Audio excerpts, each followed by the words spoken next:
There's something magnetic about people who move through life with a kind of effortless charm. Not the polished, rehearsed type that feels strategic, but the kind that spills out naturally, uncalculated, unbothered, and quietly human. They're the ones who make the air feel lighter just by being in the room. The ones who laugh without caring how their voice echoes. The ones who stumble in conversation, yet somehow make the silence feel warm instead of awkward.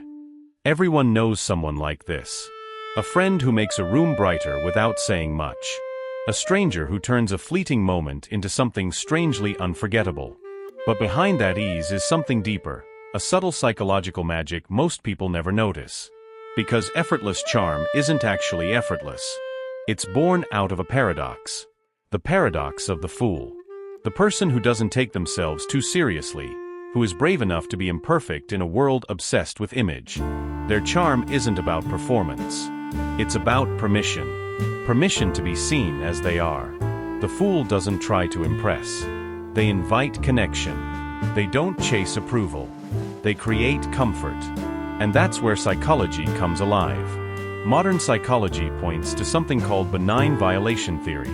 A complex term for a simple truth.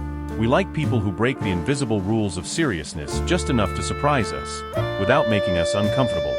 The fool thrives in this delicate balance. They lighten the weight of expectation with humor, self-awareness, and play. Charm at its core isn't about adding more, not more confidence, not more wit, not more polish. It's about subtraction. Dropping the masks, the rehearsed lines, the constant self-monitoring. The people who appear most charming are often the ones who have simply stopped trying to play the role of a charming person. Their ease creates ease. And that's why we lean in. Not because they sparkle brighter, but because they feel real in a world of filters. Psychologists call this emotional contagion. We unconsciously mirror the emotions of those around us. If someone radiates calm, we relax. If someone carries anxiety, we sense it. Effortless charm, then, is rooted in self-regulation, the ability to feel at home in your own skin. It isn't arrogance. It's safety.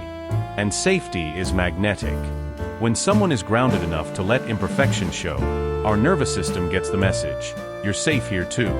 Ironically, charm evaporates the moment you try to manufacture it. You can't fake relaxation while working hard to seem relaxed. You can't script spontaneity. The fool understands this. Their charm isn't in the act, it's in the surrender. They aren't calculating their next line because they're not performing for approval. That unguarded authenticity is what captivates us. There's even research to support this. Social psychology describes something called the pratfall effect, the idea that people who are generally competent become more likable when they make small, harmless mistakes. Spilling coffee. Forgetting a word. Laughing at themselves. These moments humanisent US. The fool lives here. They stumble with grace. They fail with laughter. And in doing so, they unlock something powerful, relatability. Relatability is one of the deepest currencies of charm. Perfection may inspire admiration, but it rarely invites trust. Humanity does. Effortless charm is trust made visible. It says, I'm not perfect, and that's okay. And suddenly, everyone else feels okay too. But the fool's approach goes even further. It's rooted in humility, not the shrinking kind, but the understanding that everyone is a mirror reflecting pieces of our shared humanity. The fool doesn't try to dominate a room. They move with it. They notice. They listen. They respond to energy, not ego. And that's the quiet art behind their presence. The awareness that charm isn't broadcasted. It's built in the spaces between. Most assume speaking well makes you charming. But the truth is, being present does. The fool isn't calculating, they're observing. They find humor in what others overlook, depth in the ordinary, light in moments most rush past. To them, charm often looks like play. And play, one of the most underrated forces in human connection, signals confidence. The kind that says, I'm not afraid to be seen enjoying life. But don't mistake their lightness for naivety. The fool isn't oblivious. They're brave. It takes courage to joke without a safety net, to risk being misunderstood, to stay open in a world that rewards control. That's vulnerability wrapped in strength. The willingness to say, here I am, without needing applause. And this reveals the deeper truth about charm. It's less about attraction and more about permission. Truly charming people don't pull others in by force. They grant them freedom. Freedom to relax, to be authentic, to let down their guard. That's why their presence feels magnetic. Unpredictability plays a role too. The fool doesn't cling to scripts. They follow curiosity. They're willing to look silly, to ask naive questions, to admit not knowing.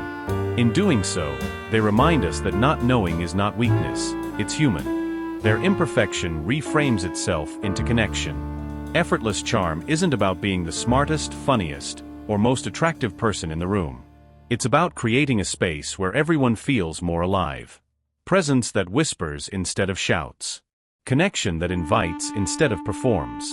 Neuroscience and psychology can explain it in countless terms. Mirroring, dopamine triggers, confidence calibration. But at its heart, it's something older and simpler, authenticity, mixed with lightness. That's why real charm feels less like a skill and more like music. You don't force rhythm. You feel it. The fool dances to their own odd beat, off-tempo maybe, but always in tune with something real. And people instinctively move closer. In a world where everyone pretends to have it figured out, the one unafraid to look foolish becomes the most trustworthy of all. The irony is that the more you chase charm, the more it slips away. Confidence, ease, charisma, they all evaporate when gripped too tightly. The fool knows this instinctively. They don't waste energy trying to control how they're seen. They focus instead on how they experience the world. Not performing to be liked, but playing to feel alive. That shift, from external approval to internal enjoyment, changes everything. It's the difference between charm as a mask and charm as a mirror. What people call effortless is really emotional alignment. Words, actions, and emotions moving in harmony. Humans sense when someone is faking, in forced smiles, over-polished tones, tiny hesitations. The fool doesn't need any of that. Their laughter is unfiltered, their presence unarmored. Even their mistakes fit into the rhythm. Psychologists call this self-concordance, living in alignment with who you truly are. It's not about what looks right. It's about what feels right. That's when charm becomes something deeper, not persuasion, but honesty. The fool teaches, without teaching, that likability isn't about pleasing everyone. It's about showing up so clearly as yourself that people can decide freely. That clarity feels rare, even sacred, because deep down, people crave not perfection, but realness. And realness feels like oxygen. Sometimes the most magnetic person isn't the loudest or most confident. It's the one fully present.